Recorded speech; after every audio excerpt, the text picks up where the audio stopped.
अगर मैं इस कॉटन बड को इस एयर फ्रेशनर से वेट करूं और पानी में ऐड कर दूं, जैसे ही पानी में ऐड किया तो ये बबल्स बना रहा है।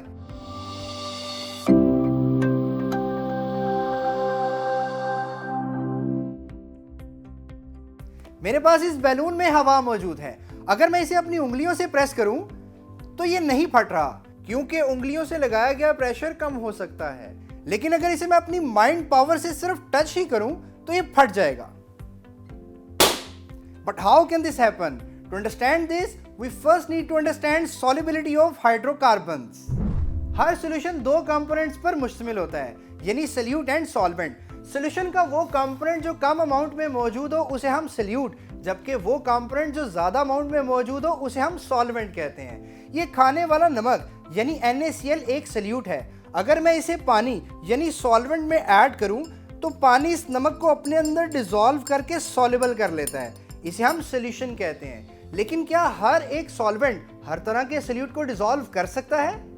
फ्रेंड्स में सिमिलर इंटरेस्ट और हॉबीज होने की वजह से बड़ी आसानी से एक दूसरे में मिक्सअप हो जाते हैं और हैंगआउट्स में भी मजा आता है।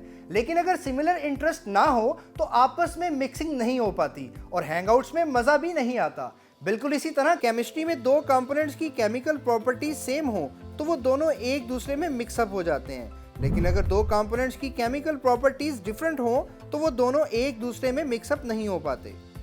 पोलर सॉल्यूट्स पोलर सॉल्वेंट्स में, जबकि non polar solutes non polar solvents में डिसॉल्व होते हैं। इस प्रिंसिपल को हम लाइक डिसॉल्व लाइक कहते हैं। ये मेरे पास कुछ पोलर कंपाउंड्स हैं, जैसा कि water base ink colour and ethanol, जबकि ये मेरे पास कुछ नॉन पोलर कंपाउंड्स हैं, जैसा कि पेट्रोल, ऑयल, इस एयर फ्रेशनर में मौजूद हाइड्रोकार्बन्स, ये थर्मोपोर और इसी तरह ये रबर पॉलीमर वगैरह। हम जानते हैं कि पानी एक पोलर सॉल्वेंट है। अगर इसमें water base ink colour add करूं, क्योंकि ये दोनों ही पोलर कंपाउंड्स हैं, इसलिए आसानी से एक दूसरे में डिसॉल्व हो जाते हैं। जरा इस थर्मोपोर पीस को देखें, ये इस बीकर की निस्बत काफी बड़ा लग रहा है। अगर इसको इसमें ऐड करना चाहूं तो यकीनन पॉसिबल नहीं लग रहा। क्यों ना ऐड करके देखा जाए। असल में इस बीकर में नॉन पोलर हाइड्रोकार्बन यानी पेट्रोल मौजूद है और थर्मोपोर भी नॉन पोलर हाइड्रोकार्बन होने की वजह से आहिस्ता आहिस्ता पेट्रोल में डिसॉल्व हो जाता है। लेकिन अगर पोलर और नॉन पोलर कंपाउंड्स को आपस में मिक्स किया जाए तो ये एक दूसरे में डिसॉल्व नहीं होते।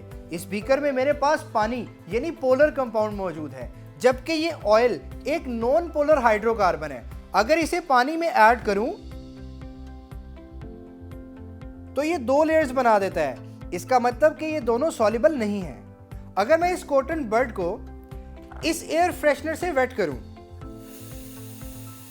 और पानी में ऐड कर दूं, जैसे ही पानी में ऐड किया तो ये बबल्स बना रहा है, क्योंकि इस एयर फ्रेशनर में बहुत से नॉन पोलर हाइड्रोकार्बन्स मौजूद हैं तो ये पानी में सॉल्युबल नहीं होते, इसलिए बबल्स बनाकर बाहर निकल जाते हैं। ये बैलून मेरी माइंड पावर से नहीं फटा था। असल में ये बैलून नॉन पोलर पॉलीमर का बना होता है। अगर मैं अपनी इस उंगली पे नॉन पोलर सॉल्वेंट यानी पेट्रोल को लगाकर इस बैलून को टच करूं तो ये फौरन से डिसॉल्व होकर फट जाता है।